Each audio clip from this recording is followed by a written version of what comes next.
आज की हमारी वीडियो होने वाली है बद्रीनाथ धाम के बारे में। आज मैं आपको इस वीडियो में बताऊंगा कि आप कैसे बद्रीनाथ जा सकते हैं, वहां पर रुकने की क्या व्यवस्था है, बद्रीनाथ में खाने की क्या व्यवस्था है, बद्रीनाथ यात्रा कब करनी चाहिए और कौन सा तरीका सही रहेगा बद्रीनाथ धाम यात्रा करने का, और बद्रीनाथ जाते समय आप कौन कौन सी जगह घूम सकते हैं वहाँ पर, और जानेंगे बद्रीनाथ यात्रा में खर्चा कितना आएगा।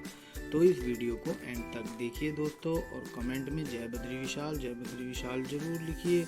जो जिन्होंने हमारे चैनल को सब्सक्राइब नहीं किया है वो जल्दी से हमारे चैनल को सब्सक्राइब कर ले, ताकि आने वाली हर वीडियो की नोटिफिकेशन आपके पास पहुँचे सबसे पहले। तो चलिए दोस्तों, वीडियो को करते हैं शुरू। सबसे पहले बात करते हैं कैसे आप बद्रीनाथ धाम तक आप जा सकते हैं। तो बद्रीनाथ धाम की यात्रा करने के लिए आप सभी भक्तों को सबसे पहले पहुंचना पड़ेगा हरिद्वार या फिर योग नगरी ऋषिकेश। इन दोनों जगह से ही बद्रीनाथ धाम की यात्रा की शुरुआत होती है। हरिद्वार के लिए आपको सभी मुख्य शहरों से ट्रेन या बसों की सुविधा उपलब्ध है। तो आप कहीं से भी, जहाँ से भी आप आना चाहते हैं वहाँ हरिद्वार पहुँच सकते हैं, और उसके बाद का जो सफ़र है वो आपको बस द्वारा ही करना पड़ेगा। और हम बात करें अगर आप आना चाहते हैं बाई प्लेन, तो आपको सबसे नज़दीकी एयरपोर्ट पड़ेगा देहरादून का जॉली ग्रांट एयरपोर्ट। यहाँ से भी आगे का सफ़र आपको बाई रोड ही करना होगा। अब हम बात करते हैं हरिद्वार की। हरिद्वार से लगभग बद्रीनाथ धाम जी की दूरी 316 किलोमीटर है। तो दोस्तों, आप हरिद्वार रेलवे स्टेशन पर उतरकर सबसे आसान तरीके से आप अगर बद्रीनाथ जी की यात्रा करना चाहते हैं तो आप रेलवे स्टेशन से उतरकर बाहर बस स्टैंड है, जहां पर आपको हरिद्वार से बद्रीनाथ जी धाम जी के लिए और जोशीमठ जी के लिए बसें मिलती रहती हैं। तो यहाँ से आसानी से आप बस पकड़कर बद्रीनाथ धाम जी के दर्शन के लिए यात्रा कर सकते हैं। रही बात किराए की, तो यहाँ से बस का किराया जो है हरिद्वार से बद्रीनाथ धाम जी तक का रोडवेज बसों का जो किराया है वो 550 से 600 रुपये लगभग का है। अब ये बात हुई दोस्तों कि हम बद्रीनाथ धाम कैसे पहुँचें। अब बात करते हैं बद्रीनाथ में हमें रुकने की क्या व्यवस्था है। बद्रीनाथ धाम पर आप 3 तरीकों से रुक सकते हैं। सबसे सस्ता और आसान ऑप्शन है कि आप वहां पर बहुत सारे आश्रम बने हुए हैं, जहां पर आप 200 से 300 रुपए में एक नाइट के लिए रूम आसानी से मिल जाता है। दूसरा ऑप्शन की अगर हम बात करें तो वहां पर GMVN का एक यात्री निवास बना हुआ है, जहां पर भी बड़ी आसानी से आपको रूम सस्ते में ही अवेलेबल हो जाता है। और अगर हम बात करें होटल की, तो वहां पर बहुत सारे होटल भी बने हुए हैं, जहां पर आपको बड़ी आसानी से 700 या 800 रुपये में रूम अवेलेबल हो जाते हैं। अब बात करते हैं होटल ऑनलाइन बुकिंग की। अगर आप ऑनलाइन बुक करना चाहते हैं तो उत्तराखंड की वेबसाइट gmvnonline.com पर भी जाकर आप ऑनलाइन होटल बुक कर सकते हैं, जो कि बड़ी आसानी से हो जाते हैं।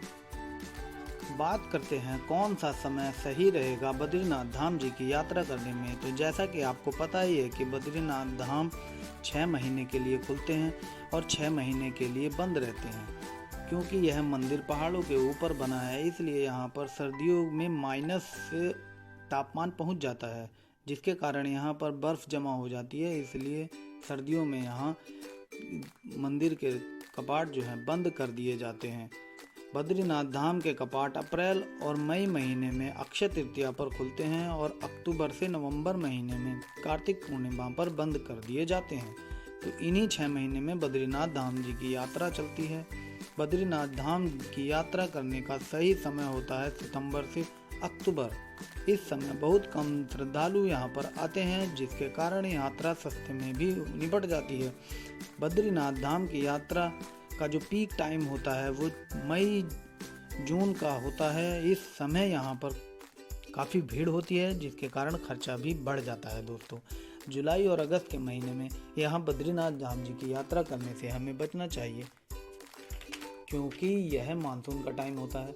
जगह जगह लैंडस्लाइड होती है, जिसके कारण रास्ते में जाम कई दिन तक भी लग जाता है। तो इसलिए आपकी यात्रा में प्रॉब्लम हो सकती है। इसीलिए मैं कहता हूँ कि यहाँ पर जुलाई और अगस्त के महीने में यात्रा को अवॉइड करना चाहिए। अब बात करते हैं कि बाबा बद्री विशाल धाम जी के दर्शन में आपको कितना टाइम लगेगा। तो दोस्तों, आप जहां पर भी होटल लेंगे, होटल से ज़्यादा दूरी पर बद्री विशाल जी का धाम नहीं है, तो आपको थोड़े टाइम में ही बद्री विशाल जी के पास आप पहुंच जाएंगे। लेकिन हाँ, अगर आप पीक सीज़न में जाते हैं तो वहां पर आपको लाइन में लगकर 1.5 से 2 घंटा आपको वेट करना पड़ेगा, जो कि आप बाबा बद्री विशाल धाम के दर्शन कर पाएंगे।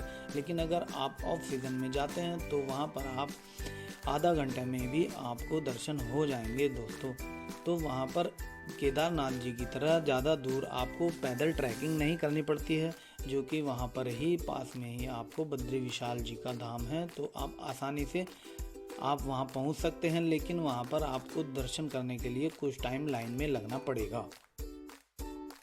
बाबा बद्री विशाल के दर्शन के बाद आप यहाँ पर और भी बहुत सारे मंदिर हैं जहाँ पर आप आराम से घूमकर दर्शन कर सकते हैं। तो उन सारे मंदिरों के दर्शन करने के बाद दोस्तों, आप पास में ही एक जगह है जिसका नाम है माणा, आप वहाँ पर भी जा सकते हैं और वो ज़्यादा दूर नहीं है, यहाँ से आसानी से आप पहुँच जाते हैं माणा गाँव। वहाँ पर जाने के बाद बहुत सारी ऐसी चीज़ें हैं जो वहाँ पर आप देखने को मिलेगी। वहाँ भी बहुत सारे ऐसे कुछ गुफाएं और मंदिर हैं और ये जो आप देख रहे हैं दोस्तों, इसका नाम है भीमशिला। जी हाँ दोस्तों, कहा जाता है कि जब पांडव स्वर्ग की तरफ जा रहे थे तो रास्ता ना होने के कारण भीम ने इस शिला को उठाकर यहाँ पर रख दिया था, जिसके कारण यहाँ पुल बन गया। तब से इसको भीमशिला कहा जाता है। और ये है भारत की आखिरी चाय की दुकान। तो यहाँ पर दोस्तों भारत की आखिरी चाय की दुकान है, जहाँ पर आप चाय का भी आनंद ले सकते हैं दोस्तों। तो दोस्तों, अब हम बात करते हैं कि बद्री विशाल जी की यात्रा में कितना खर्च हमें आने वाला है। तो बात करते हैं हम पीक सीज़न की। पीक सीज़न यानी कि मई और जून के महीने में अगर हम ये यात्रा करते हैं तो इसमें हमारा खर्च 4 से 5 हज़ार रुपये के समथिंग का आ जाएगा। और अगर हम बात करें डाउन सीज़न की यानी कि सितंबर और अक्टूबर की, तो यही खर्चा हमारा 3 से 4 हज़ार रुपये के बीच में होने वाला है। और दोस्तों, ये खर्च हमने हरिद्वार से बद्री विशाल जी का जोड़ा है। अगर हरिद्वार तक का खर्च आपको अपने हिसाब से देखना होगा कि कितना खर्च आता है, हरिद्वार से आगे की यात्रा का जो खर्च था वो हमने इसमें जोड़ा है। तो दोस्तों, ये थी बाबा बद्री विशाल जी की यात्रा की संपूर्ण जानकारी। तो वीडियो आपको अच्छी लगी हो तो लाइक करना, चैनल को सब्सक्राइब करना बिल्कुल ना भूलें और कमेंट में जय बद्री विशाल जरूर लिखें। और इसी यात्रा से संबंधित अगर आपका कोई भी प्रश्न है तो आप कमेंट में हमें बिल्कुल पूछ सकते हैं। हमें आपके कमेंट का इंतज़ार रहेगा। तब तक के लिए हम लेते हैं आपसे अलविदा। अगली वीडियो में फिर मिलता हूँ। तब तक के लिए जय बद्री विशाल।